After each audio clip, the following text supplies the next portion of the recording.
Ја следите емисијава на Македонски корени со вашите домакини Бети и Јон Треновски. Како што ви најавивме, денес наш гостин е господинот Александар Николовски, подпредседател на ВМРО ДПМН, председател на Националниот совет за евроинтеграција и пратеник во Македонското собрание. Верувам се слушаме, господине Николовски, добро ви утро и ви благодариме што прифативте да ни бидете драг гостин. Добро утро и благодарам на поканата, секогаш задоволство.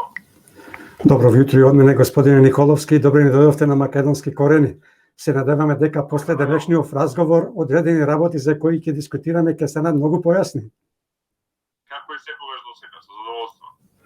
Разговоров би го започнале со постари теми, ама многу важни за македонците во светот, но пред тоа само да потврдиме дека информацијата дека вие денес сте на улиците низ Македонија, од собранието се преселивте.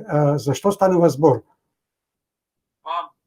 Станува збор за една активност, би рекол, која што беше нормална во изминатиот период за ВМРО ДПМН, тоа е пратениците многу малце да бидат во канцелариите, многу често да бидат во меѓународот, во македонските градови и села. За жал, со појавата на коронавирусот и корона пандемијата, тоа беше невозможено.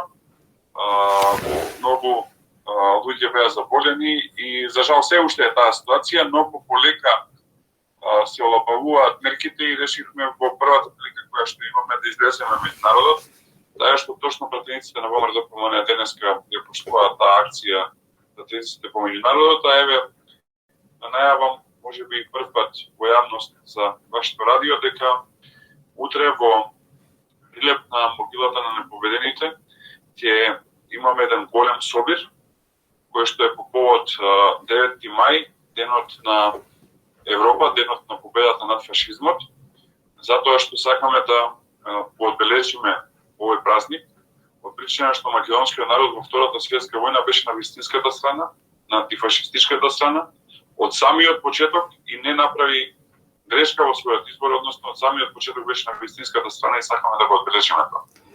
Како што реков дека разговоров ќе го започнеме со нешто постаре, меѓутоа многу важно за нас македонците кои што живееме во светот, меѓутоа убаво беше ова што денес и сега го напоменавте, затоа што таа информација што туку ја добивме оваа утро, па рековме да го тоа и оговековечиме. Сакаме да отвориме темата околу пописот, кој поради огромниот притисок од јавноста, но и од опозицијата, се одложи за во септември. Покрај одложувањето на пописот беше и методологијата. Ќе се успее или ќе успеете ли да натерате владата на Заев да изврши корекции во методологијата и каков ќе биде вашиот став во однос на пописот кој е закажан за во септември, доколку владата на Заев нема да има слух за измени во методологијата? Не знам сега колку имаме време, би замолил за накратко да можам да објаснам и тоа што се случуваше претходно. Значи, пописот во Македонија секогаш е политичко прашање, иако по принцип треба да е статистичка операција, но не е така затоа што после Охридскиот рамковен договор од 2001 година правата на секој човек не зависат од него како индивидуа, како граѓанин, туку зависат од тоа на која етничка заедница припаѓа и затоа не е се исто колку проценти е македонскиот народ, колку проценти се албанците, турците, србите, власите, ромите и сите кои што живеат во државата. Во таа насока и заради тоа што самиот процес е политички, ние инсистиравме уште кога се носеше законот за попис да имаме чисто статистичка операција во која што овие параметри нема да се земаат во предвид. Власта тоа не го прифати, го изманипулира целиот процес, не прифати ни еден амандман, не само од ВМРО ДПМН, туку воопшто од било кој што е надвор од власта, и решија да одат со еден политички попис. После тоа решија да тоа правна сила среде пандемија во месец април, кога бројките во Македонија на заразени на починати беа рекордно високи. Купно преку 150.000 заразени има Македонија, има преку 5.000 луѓе кои што го изгубија битката со коронавирусот. И нашата претпоставка беше дека доколку се оди во попис во април, само се на проста математика, а тоа е дека едно лице додека дознае дека е заразен од коронавирус, во просек заразува по 9 лица. И кога ќе го видите бројот на попишувачи 4500, кога ќе помножите по 9, доаѓаше некаде, се извинам, 5000 попишувачи, кога ќе помножите по 9, доаѓаше некаде скоро 49.000 лица дека би биле заболени, а имате предвид дека Македонија има највисока стапка на луѓе кои што ја губат битката, тоа значи некаде 2 до 4.000 луѓе да изгубат битката со коронавирусот, што ќе беше погром за Македонија. И затоа инсистиравме да пописот се одложи, затоа што еден човечки живот нема цена, камоли да зборуваме за илјадници. Сега пописот е одложен за септември. Треба да видиме пред септември каква ќе е епидемиолошката слика. Ако е иста или слична на тоа што беше во април, ние повторно ќе бараме одлагање од истите овие причини. Тоа е во дел на здравствениот аспект. Во дел на политичкиот аспект и во однос на така наречената методологија, која ќе ја читате на хартија, методологијата е многу јасна. Вели дека има два типа на активности. Едното е попишување на така нареченото резидентно население, односно оние кои што живеат во Македонија, и второто е евидентирање на диаспората, како што сте во случајот вие, односно сите оние кои што имаат македонски пасоши, а повеќе од 12 месеци се надвор од државата, да имаат право да се евидентираат себе за да се знае бројот на диаспората, и затоа нели ВМРО да помине повика да диаспората се евидентира за да ги имаме македонците како една евиденција каде ги има и колку ги има, и да имаме јасна слика и представа за таа работа. Сега проблемот настана кога дел од албанските водачи, рече, мислам тука на владеашката партија, трнаја по Косово, по Албанија, по Швајцарија, да ја убедуваат диаспората со албанско етничко потекло да се регистрира, и почнаа да представуваат во јавност дека тие ќе бидат дел од така нареченото резидентно население, односно тие вклучуваат во купната бројка на домашно население и во определувањето на тие проценти. Ние јасно кажавме дека тоа не е согласно методологијата и дека доколку има таква намера, ние тие резултати нема да ги признаеме и освен ќе се спротивставиме на таа работа. Откако го кажавме тоа, некако се затвори оваа тема, не гледаме дека во изминатиот период има таков обид. И сега пак велам, треба да видиме во август какви ќе бидат бројките, каква ќе биде ситуацијата со корона кризата, и доколку е лоша повторно се одложи, доколку е добра, тоаш да се оди секако во попис, но доколку има манипулација на пописот, тоаш ВМРО да помине нема да ги признае овие бројки кои што ги споменавме. И она што е за мене одредно значајно е што и во оваа ситуација со пописот, како и во десетици други ситуации во минатото, се покажа дека ВМРО да помине единствената национална сила во Македонија која што може да ги менува работите. Имено многумина зборуваа за пописот, но само ВМРО да помине успеа да го одложи пописот. Така што едно е што зборувате, а друго е што правите. Јас можам да зборувам дека не знам, можам да трчам на 100 метри исто како Усеин Болт, ама не можам да трчам затоа што не сум атлетичен. Така и во политиката. Силата е ВМРО да помине и ВМРО да помине покажа дека може да ги менува процесите, како ние на друга партија во опозиција претходно во историјата на државата. Господин Николовски, уште кратко на ова, вие и самите напоменавте дека на почетокот вие ја повикавте македонската диаспора, македонците од целиот свет да се евидентираат. Со тек на времето, после некако спласна вашите повици и се створи еден вакуум, еден простор на неколкумина, кои што се така нарекуваат активисти на македонците во диаспората, да почнат да туркат тезата да не се попишуваме, притоа не објаснувајќи им разликата помеѓу попис и евидентирање и разликата помеѓу резидентно и нерезидентно население. Кој е ставот на партијата сега, но и вашиот став? Дали треба да се евидентираме ние кои што живееме повеќе од 12 месеци во светот или не треба? Значи, во однос на диаспората и во овој момент диаспората може да се евидентира, затоа што тоа е еден процес кој што трае, кој што не е поврзан со пописот, и самото тоа што со пописот во Македонија. И самото тоа што диаспората може и денес да се евидентира, било кој граѓани кои што живеат на пример во Опит или во Битола или во Скопје денес не може да се попише, покажува дека се работи за два различни процеси, и затоа е добро македонската диаспора да се евидентира преку веб страницата на Државната пописна комисија. Има една многу едноставна апликација да ја пополни, за да не се доведеме во ситуација, ќе бидам отворен, да се евидентира само диаспората која што не е од македонскиот народ, односно од македонско етничко потекло. Ние имаме огромна диаспора, македонци надвор од Македонија и треба да се евидентира за да знаеме колку се и каде се и за да може државата после тоа да работи со македонската диаспора, да ја поддржува диаспората, а секој диаспората да ја поддржува Македонија.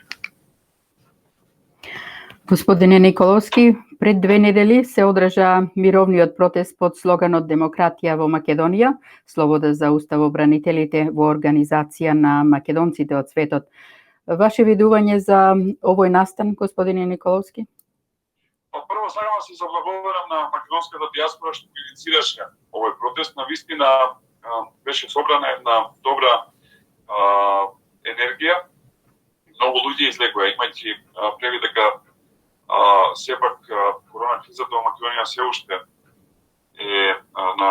има лоши високи бројки. Излегоа многу луѓе и сум убеден дека да немаше корона, веројатно бројот беше помножен со 3 или помножен со 4. Тој настан и тој собир инициираше една цела политичка дебата после тоа во македонското општество. Што е најдоброто што може да се случи со секој протест, затоа што протестите можат да предизвикаат ефект, но може и да не предизвикаат ефект. Факт е дека овој протест предизвика ефект. Знаете дека ВМРО силно го поддржа и после тоа повторно ја отвори темата за условно кажано осудените, велам условно кажано, затоа што сметам дека се неправедно осудени за овие настани кои што се случија пред 4 години. И предпоставувам пратите и слушателите на радиото дека се отвори една силна дебата во која што прв пат после 4 години се прифати ставот на ВМРО од дел од јавноста, а тоа е дека осудените лица не се терористи, не можат да се судат за терористичко загрозување. Така. Дали вие од ВМРО ДПМН како најголема политичка партија која реално има снага? Да, така да повели ти. Да, велам дали вие од ВМРО ДПМН како најголема политичка партија која реално има снага? Дали се слушаме? Јас нешто ви изгубив, не знам докаде ме слушнавте, јас сум зборувал, но видов дека вие да не... Добро, го завршивте тоа прашање, одиме на следно прашање. Едино вашиот став околу тоа, мислам претходно одговоривте на тоа. Значи тоа што сакам да кажам е дека се развија една силна дебата и за прв пат се прифати ставот на ВМРО ДПМН, тоа е дека тие луѓе не се терористи. Гледате дека председател на државата Стево Пендаровски исто така застана позади тој став, а исто така и дел други субјекти, што е за мене позитивно изненадување, дори и политичката партија ДУИ, односно нејзиниот председател Али Ахмети застана позади овој став дека тие луѓе не се терористи. Ние бараме ревизија на судскиот процес и повторно открушнување на судскиот процес од почеток, со цел овие луѓе да можат да докажат дека не се терористи. Така, вие од ВМРО ДПМН како најголема политичка партија која реално има снага, има сила, можност и желба да стави крај на овие злодела кои ги прави оваа власт, како на политичка сцена, така и на економска, но и правна. Планирате ли да ја зајакнете соработката со македонците од светот, со цел и ние да постанеме вистински нераскинлив дел од Македонија со своји пратеници во законодавниот дом? И кои чекори ќе ги преземете за да дојде до тоа? Апсолутно. Знаем македонската диаспора дека ВМРО ДПМН беше партијата која што прв пат даде можност на македонската диаспора да гласа. Тоа беше на изборите во 2011 година. За да може македонската диаспора да има своји пратеници. Потоа Зоран Заев и СДСМ со нивните притисоци кои што ги направија со прислушуваните разговори, така наречените бржински разговори, ставија еден невозможен праг, а тоа е да македонската диаспора има пратеник само и доколку освои исти број на гласови колку што освоила пратеник во Македонија, што за диаспората е невозможно, отлично што за Македонија да гласате, гласачкото место е некаде на 5 минути до половина час место до каде што живеете, а за диаспората гласачкото место може да и на илјадници километри. Еве, например, македонската диаспора во Австралија, во Перт, нема начин да гласа, освен ако не земе авион па отиде во македонската амбасада. Од таа причина ние предлагаме во Македонското собрание на следните парламентарни избори да секаде онам каде што ќе се пријават одреден број на гласачи кои што се спремни да гласаат на изборите, можеме да зборуваме за бројката дали тоа ќе е 20, 50 или 100, да се отворат времени представништва на македонските дипломатско-консуларни представништва и да можат македонците да гласаат, како би можеле да дадеме шанса на македонската диаспора секаде онаму каде што живее, да може да гласат, да е прво и второ да има реални представници, односно луѓе кои што излегуваат од таму.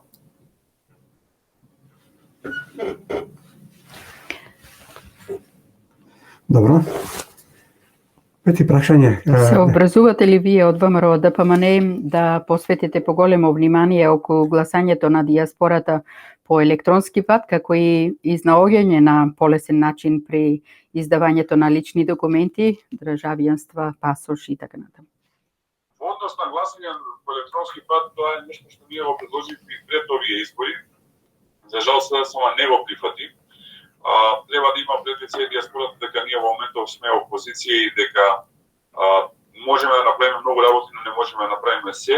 Идејата е првиот пат кога ВМРО ДПМН има мнозинство во собранието да го воведе тоа електронско гласање, а во меѓувреме ако можеме да го направиме овој систем со отварање на гласачки места, секаде онам каде што живеат македонци, да тоа се случи.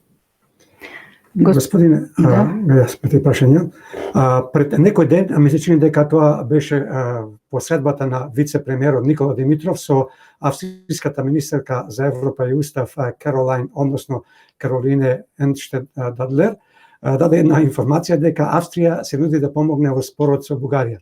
Вие заедно со председателот Мицковски и со меѓународниот секретар на партијата Тимчо Буцински остварите средба со нејзе. Зашто разговаравте? Ви кажали некој начин ќе помогне? И до кога ќе дозволуваме странци да преговараат, разговараат и одлучуваат за судбината на Македонија и македонскиот народ?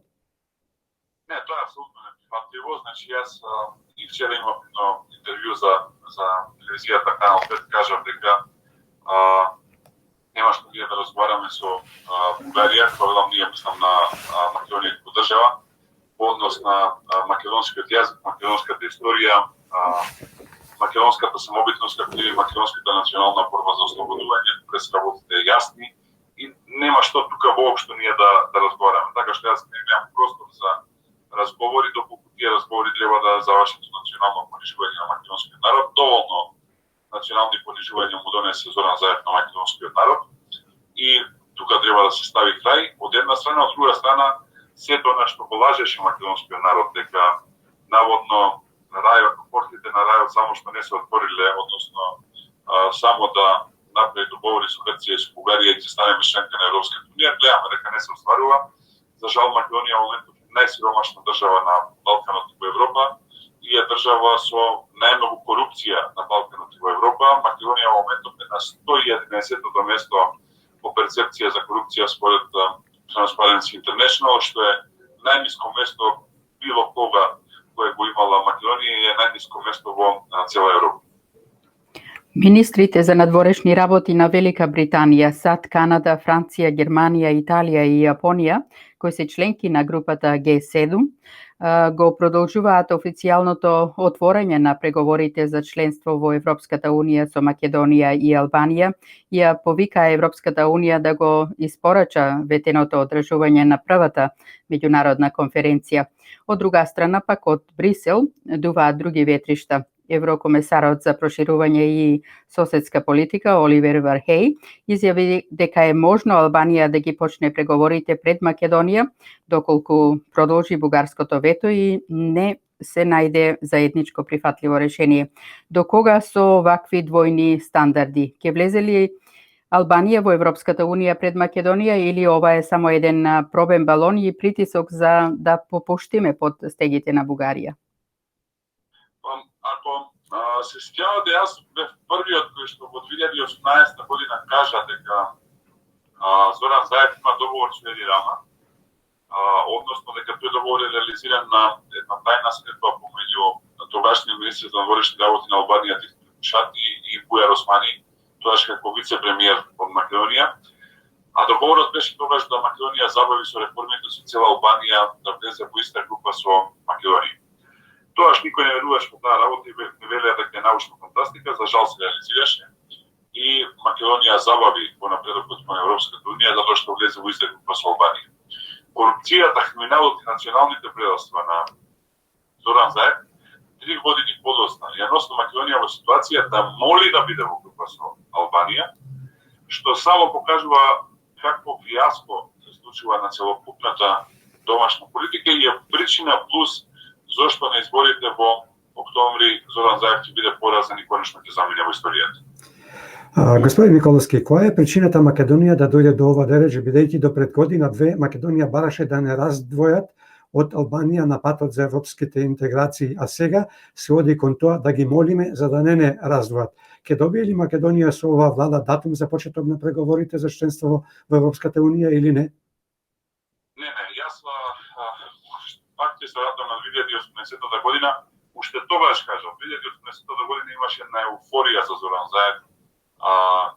Многу граѓани на Македонија го поддржуваја, практично беше во своите звездени моменти, условно кажано.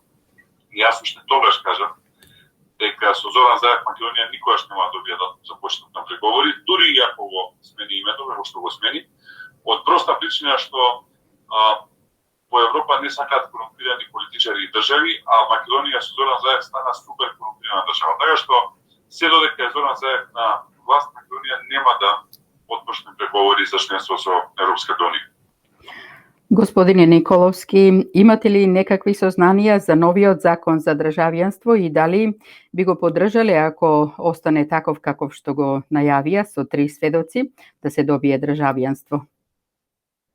Не, кажавме дека нема да го поддржиме и не само што нема да го поддржиме, туку ќе направиме се да го блокираме под услов да е така како што беше кажано во медиумите. До нас до сега никој не испратил текст за да можеме да го видиме текстот и да можеме да искоментираме, но доколку е она што се зборува во медиумите, нема да го поддржиме тој закон. Зоран Заев повторно го извади патриотизмот од џебот, велејќи дека не ни треба Европска унија ако треба да ги смениме јазикот, историјата и идентитетот. Каков е вашиот став во однос на присуствоците и уцените од Бугарија, доколку сакаме да ги започнеме преговорите со Европската унија?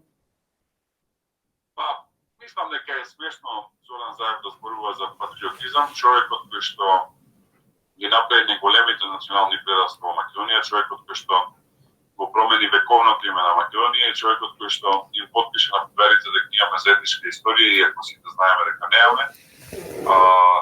Во 2021 година да зборува за патриотизам после сите овие национални предавства и неправди кои што ги направи Македонија, во најмала рака е дволично.